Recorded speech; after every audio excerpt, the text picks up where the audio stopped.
Olá, amados. A paz seja convosco. Sejam bem-vindos para mais uma aula da Escola Bíblica da Família. Na aula de hoje, a aula de número 5, nós vamos estudar Filipenses, o capítulo 1, do verso 27 ao verso 30. A metodologia vocês já conhecem, o entendendo pouco, o caminhando pela palavra, o aplicando em nossas vidas e o exercendo a fé.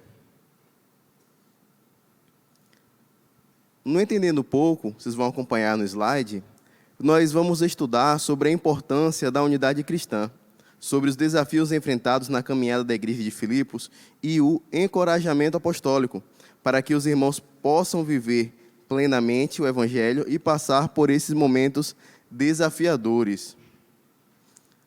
A divisão, amados, textual, vocês também vão contemplar, para estudo, os versos eles se configuram da seguinte forma. No verso 27, nós vamos falar sobre uma nova forma de viver. No verso 28, a fé que supera o medo. E nos versos 29 e 30, o caminho daquele que crê. Antes de iniciarmos o caminhando pela palavra, vamos ler o texto. São apenas 4 versos. Pegue a sua Bíblia, nos acompanhe, que diz, no verso 27, vivei, acima de tudo, por modo digno, no Evangelho de Cristo, para que, ou indo ver-vos, ou estando ausente, ouça no tocante a vós outros, que estáis firmes em um só Espírito, como uma só alma, lutando juntos pela fé evangélica, e que, em nada, estáis intimidados pelos adversários. Pois o que para eles é prova evidente de perdição, e para vós outros de salvação.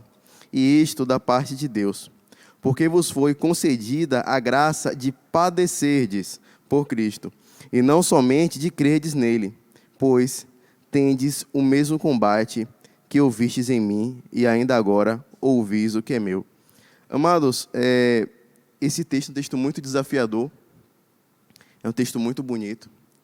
Na verdade, eu confesso aos irmãos que ele fala sobre a unidade cristã em momentos difíceis, em momentos de luta. Quando estávamos preparando a palavra, nós pensamos em ter um pouco mais de conteúdo, um pouco mais de texto, mas ao ler, ao nos defrontarmos com a palavra, nós podemos entender que nós só poderíamos ir até aqui, porque se nós passássemos sem discutir com riqueza e com clareza esses pontos, nós estaríamos perdendo uma rica oportunidade de entendermos o que o Senhor quer nos falar, do que o Senhor quer nos passar. Então, eu encorajo a todos que mantenham a sua Bíblia próxima a você, porque nós vamos fazer uma leitura ainda de um trecho da Bíblia, que está lá em Coríntios. E no verso 27 diz, vivei acima de tudo por modo digno do Evangelho de Cristo, para que, ou indo ver-vos, ou estar com os irmãos, Paulo falando, ou estando ausente, como ele estava preso, ou em alguma viagem missionária, ouça no tocante a vós outros, que estáis firmes em um só Espírito, como uma só alma, lutando juntos pela fé evangélica. Então, a primeira coisa que nós encontramos aí é Paulo falando no imperativo. Ele fala de forma imperativa, ele delega, ele exorta, ele ensina. Ele fala, vivei. O contexto real, o contexto no grego, ele é um pouco mais abrangente, que ele utiliza essa palavra que você vai acompanhar aí na apresentação, que é politeumai, que significa um pouco mais do que apenas viver. No sentido, na raiz dessa palavra, ele quer dizer portar-se como cidadão. Ora, lembra que nós falamos lá na primeira aula que a cidade de Filipos foi a primeira cidade grega a qual o apóstolo ele pôde pregar, ele pôde plantar igrejas, ele pôde fazer a obra? E era uma cidade grega, mas que vivia sob domínio romano. E eles tinham as leis romanas, eles tinham os costumes romanos, eles falavam o latim, que era a língua oficial do Império Romano. E quando Paulo fala, portar-vos como cidadão, ele faz uma ode a essa característica de Roma, a esse orgulho que os romanos tinham. Lembremos quando o apóstolo Paulo ele foi açoitado, e aí, depois de ser açoitado, ele falou: olha, como eu, sendo cidadão romano, você ousa me açoitar. E aquela pessoa que infligiu esse castigo tão severo, se arrependeu e rogou para que ele não falasse nada a ninguém. Então, quando Paulo fala vivei, ele fala portem-se como cidadãos. Mas não só isso, portem-se como cidadãos dos céus. Há uma relação entre os romanos, os que são os cidadãos, e o evangelho. Há uma comparação e um orgulho que os filipenses devem ter, não apenas de serem romanos, mas de serem cidadãos celestiais. A nossa estadia aqui, ela é transitória, ela é temporária, ela é momentânea. Nós vivemos e cremos na ressurreição dos mortos, e nós cremos também que um dia, como está escrito lá em Tessalonicenses, que encontraremos o Senhor nos ares. Aleluia! Que nós possamos, assim como os filipenses, ter essa renovação, essa esperança, e entendermos que nós somos peregrinos aqui nessa terra. No segundo ponto, ele fala acima de tudo, ou seja, é uma prioridade máxima. Paulo ensina sobre a vida, sobre a conduta e sobre o viver. Quando Paulo fala acima de tudo, ele está falando acima sobre todas as coisas a quais nós pensamos que são importantes. Sobre a nossa natureza, sobre os nossos problemas, sobre as nossas dúvidas, sobre o nosso medo. Acima de tudo, nós devemos viver como seres que não pertencem a esse mundo, que foram comprados pelo sangue de Cristo. E ele fala por último aqui: vivei, acima de tudo, por modo digno, isto é, honesto, isto é, levando a nossa mente cativa ao próximo ponto, que é o Evangelho de Cristo, as boas novas. A nossa fé não está firmada em dogmas, em conceitos, em teorias. A nossa fé não está firmada em momentos que nós, com base no nosso conhecimento, possamos entender e compreender. Não apenas isso, mas a nossa fé, ela está firmada no Filho de Deus. Ela está firmada em Cristo Jesus, que morreu por mim e por você, lá na cruz do Calvário. Sendo nós ainda pecadores, Ele se entregou a si mesmo como oferta de sacrifício. Aleluia. No próximo slide, nós vamos ver aqui uma forma de viver. Nós vamos ser confrontados, na verdade, é tipo um mapa mental, onde nós vamos ter a representação daquilo que nós acabamos de ler. Nós vamos ver que acima de todas as coisas, acima daquilo que nós pensamos e que nós temos como precioso, nós devemos nos portar. E isso aponta, desemboca, comunica ao meu e ao seu coração que está ligado ao Evangelho de Cristo. Você vai observar que tem uma nuvenzinha aí. Essa nuvenzinha dá a intenção de que Deus e a palavra de Deus está acima de todas as coisas. Vem do alto, veio de Deus para nós. E embaixo vocês vão ver um amontoado. Vocês vão ver aí no slide um monturo de coisas. São as dores, os sofrimentos, o meu eu, as lutas, as vaidades, os problemas, as tentações, as contendas, a solidão, o medo do futuro. Os nossos olhos devem estar em Cristo. Mas muitas vezes são tantos problemas, são tantas dificuldades, são tantos pontos que tentam nos separar de Jesus, mas lá em Romanos diz que nada, nem altura, nem profundidade, nem as coisas do presente, nem do porvir, nem o medo, nem a fome, nem a nudez, nem o perigo, nem a espada, nada irá nos separar do amor de Deus que está em Cristo Jesus. Se nós estivermos focados e com os olhos em Cristo, nada vai conseguir tirar a nossa fé. E quando nós colocamos acima de todas as coisas as boas novas, as promessas, o ministério do Senhor, o ID do Senhor, acima de todas as coisas, nós entendemos absorvemos e nos portamos como cidadãos dos céus, aí vem o próximo ponto que você vai ver, que é uma setinha lateral, em que nós temos uma nova cidadania. A partir do momento que nós decidimos, que nós cremos e que a graça nos alcança, nós recebemos uma nova cidadania. E essa nova cidadania, se você for observar lá em Filipenses capítulo 3, verso 20, você vai ler aí, diz: pois a nossa pátria está nos céus, de onde também aguardamos o Salvador, o Senhor Jesus Cristo. Aleluia.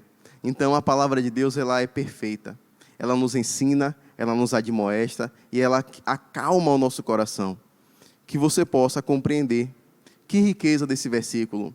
Um simples verso, uma coisa tão, muitas vezes, banal, tão pequena. Que riqueza de palavra, de ensino, que riqueza de Deus. Que a gente possa meditar, irmãos. E ele continua. Quando ele fala, no próximo tópico, uma mudança, um testemunho. Quando Paulo fala que eu ouça no tocante a vós outros, nós podemos compreender a preocupação, o entendimento, o amor que o apóstolo Paulo tinha. Naquela época não tinha internet, não tinha os correios, não tinha o FedEx, não tinha internet, não tinha telefone. Malmente tinham as cartas, os papiros. E assim, a quantidade de pessoas que escrevia, que era versado na escrita e na leitura, não é como hoje.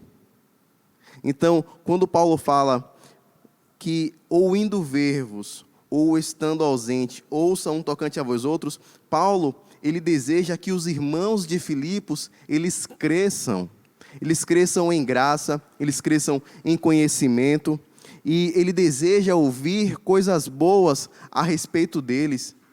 Quantas vezes, irmãos, na nossa caminhada, trazendo para a nossa realidade, porque não podemos fazer um estudo bíblico apenas de forma literal, apenas de forma histórica, mas devemos trazer as lições ensinadas para a nossa vida, para o nosso cotidiano. Então, Paulo, ele deseja que os irmãos, eles tenham uma boa conduta, e que quando ele ouvir falar, ele ouça coisas boas, porque nós sabemos que o trabalho do Senhor não é em vão. Aleluia. No segundo ponto, ele fala, estáis firmes. E aqui é um ponto de exclamação. Quando Paulo fala aqui, estáis firmes, ele inicia, no trecho que nós estamos estudando, um tom beligerante. Ele começa a falar no que é o objetivo do estudo.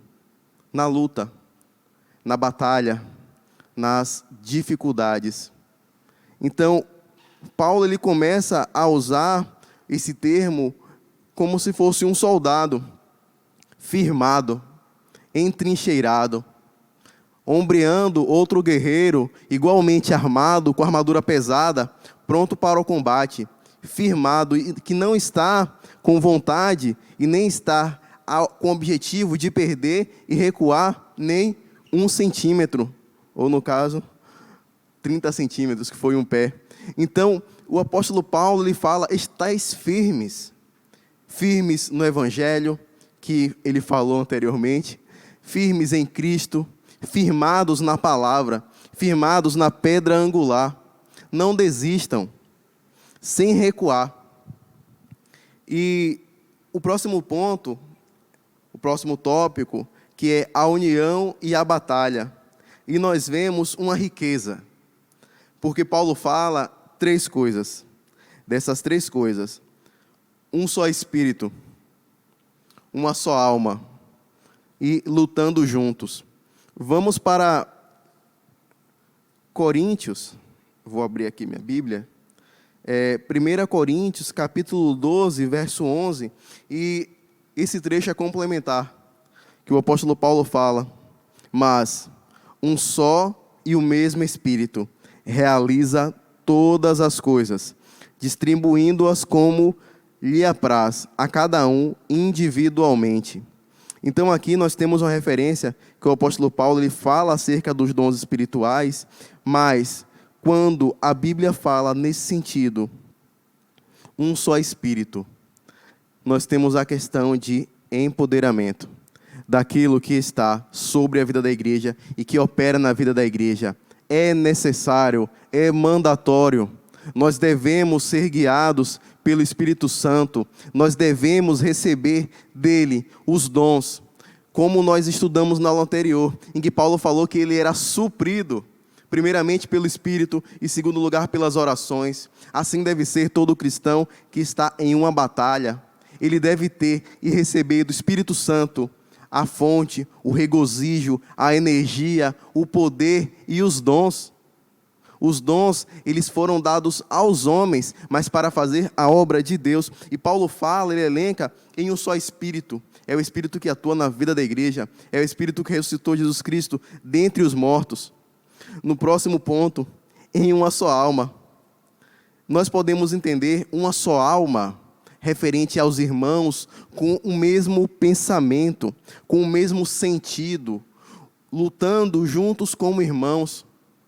Lembremos agora, fazendo uma comparação ao meio militar, onde nós temos um meio tático, onde nós temos um grupo de elite tático, formado por 6 ou mais integrantes, todos fortemente armados, cada um com um tipo de arma. Assim é uma célula de combate tática. Cada um com um tipo de armamento diferente, com uma função diferente, porém, embora estejam totalmente em configurações diferentes, com objetivos diferentes, eles pensam como um só.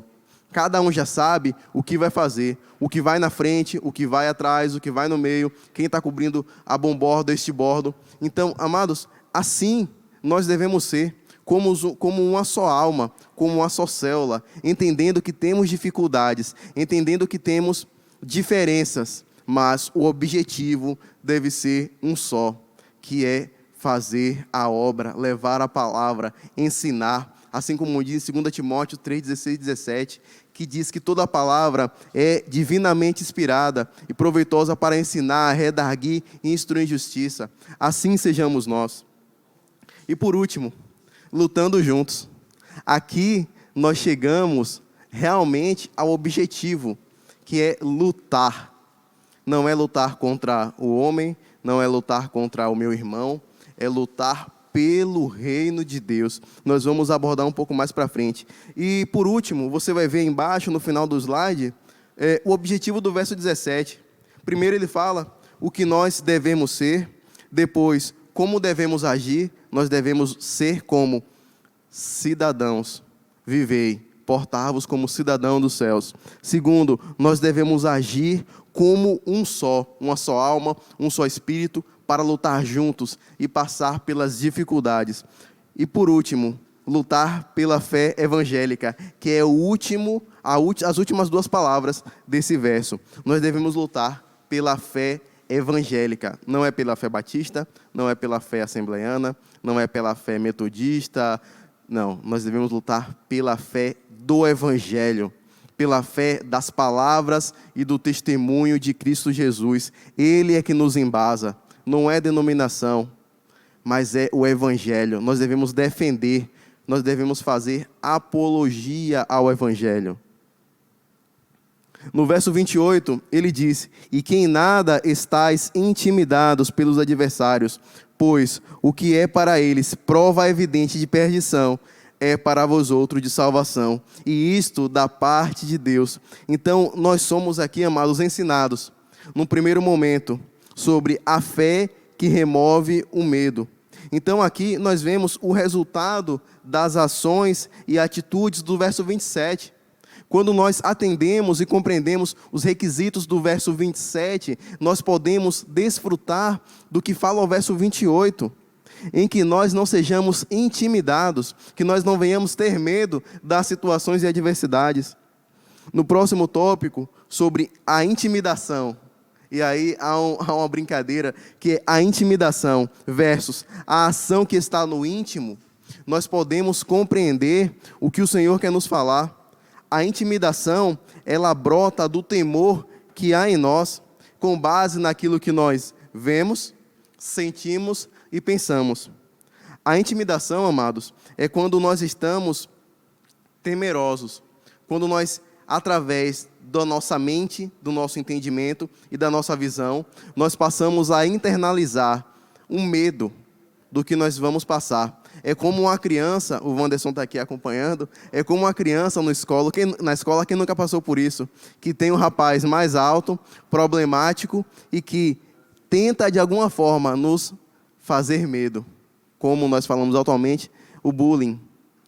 É como se nós fôssemos uma criança menor, desprotegida, e um rapaz mais alto tenta nos fazer o bullying. Mas quando nós temos a ação que está no íntimo,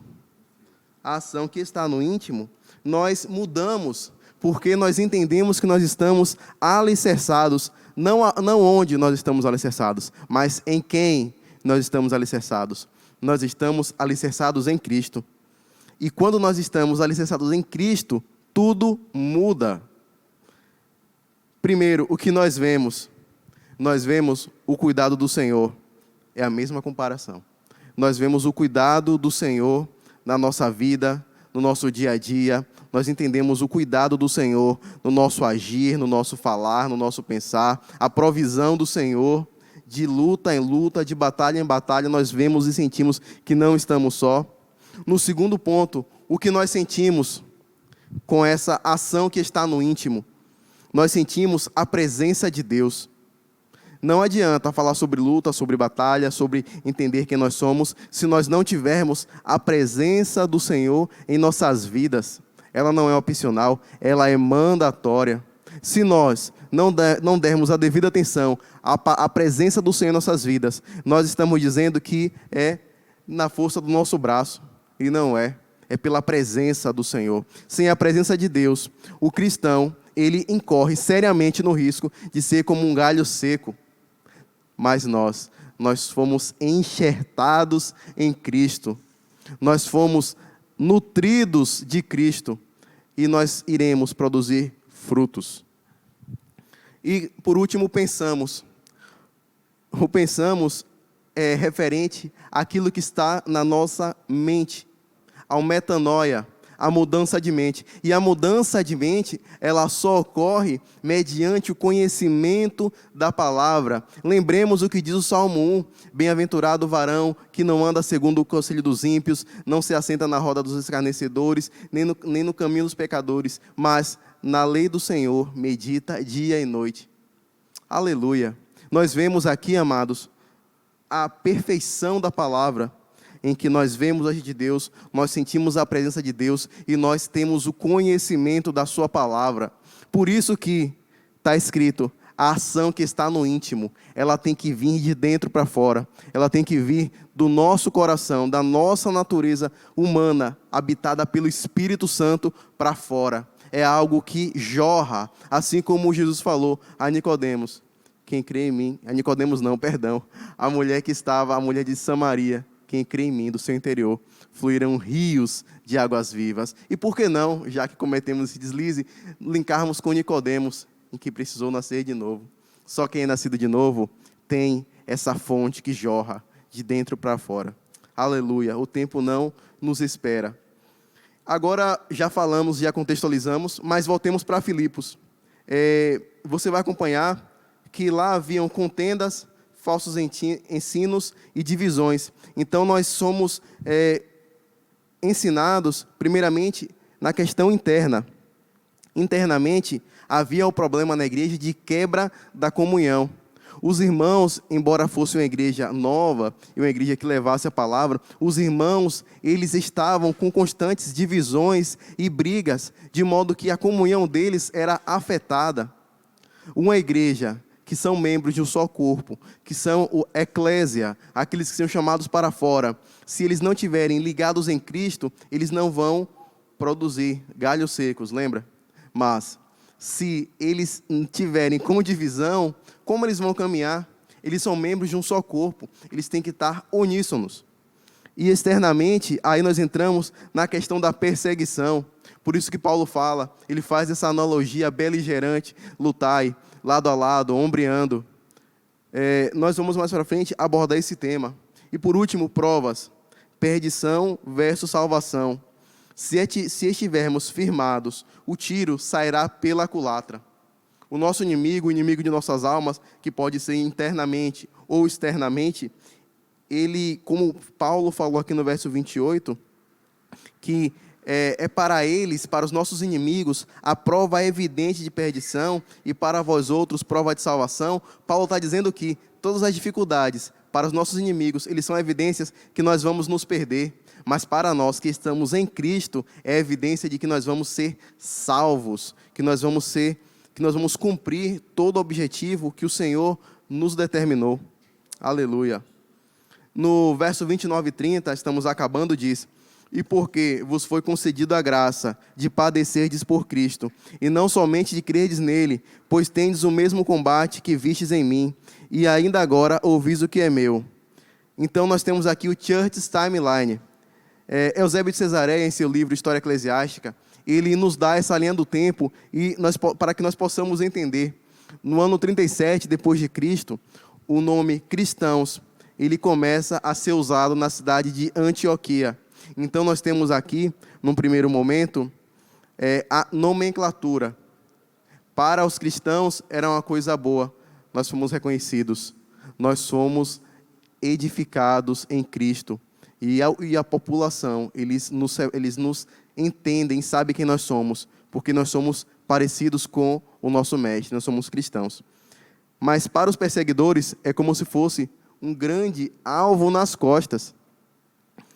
No ano 43 depois de Cristo, Herodes Agripa, ele persegue a igreja e manda matar Tiago.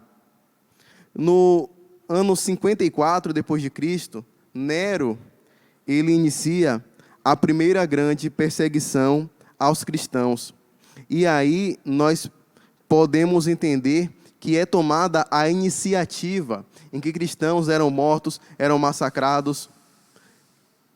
A história diz que os cristãos, eles eram postos, crucificados nos jardins de Nero, e eles eram incendiados vivos.